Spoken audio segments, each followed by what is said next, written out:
I'm on Ash Farm in Dorset at the moment, and I've been very generously invited here by Ali and Adam, who own the farm, to spend a couple of nights here in nature, resting and recharging, restoring and doing some painting.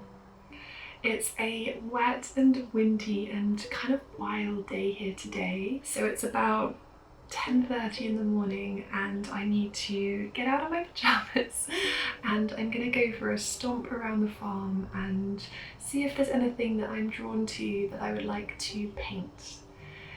I really feel like getting lost in my watercolours for a little while this afternoon, so I will take you along with me and I hope that you enjoy Ash Farm. When I arrived here in Murgatroyd, my shepherd's hut, there was a lovely collection of goodies waiting for me, including this beautiful map illustrated by Ali. It shows where the cutting garden, honesty shop and sauna are, as well as showing some lovely walks around the farm. I've been thinking recently about how it can sometimes feel really challenging to find creative inspiration during winter months, and so I had set myself a challenge on this walk to find as many bursts of colour as I could, as well as find something to paint, of course. I was not disappointed.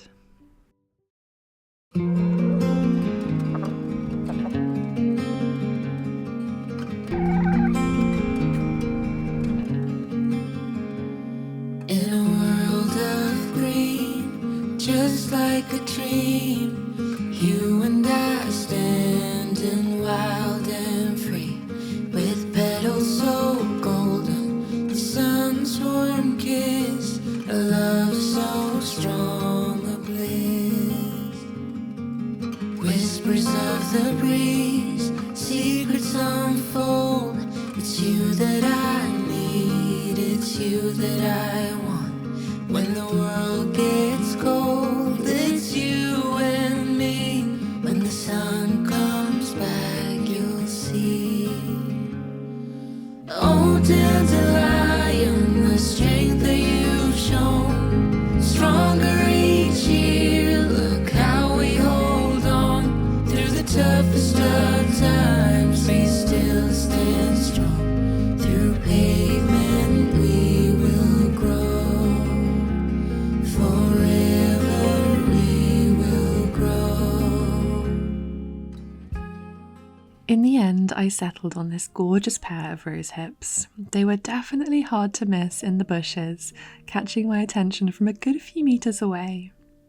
They instantly sparked my creativity, but I do recognise that it's not always easy to be as creative in winter. I've certainly struggled with this myself.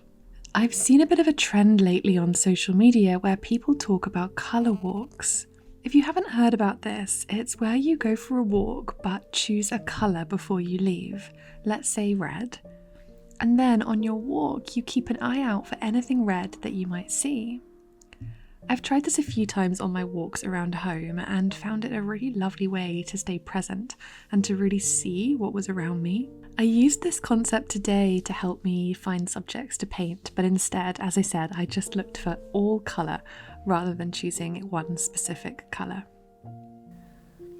The other thing that I find helps me to find inspiration in winter months is to simply seek it in places that perhaps you don't always think of.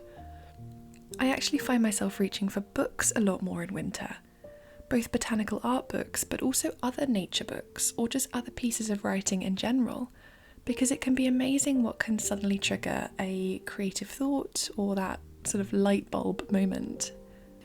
Equally, I think it's also important for us to recognise that it's okay to have ebbs and flows in our creativity and our inspiration.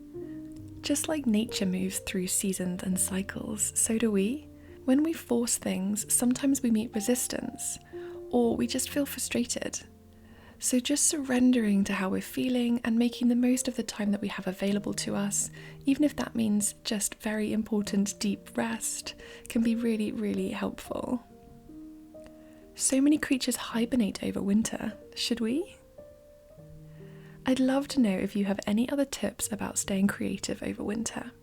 I'm sure others would love to read your comments and we can share our thoughts and get inspiration and motivation from each other. Thank you for watching this video, and thank you again to Ali and Adam for gifting me this wonderful experience on Ash Farm. I can't wait to be back.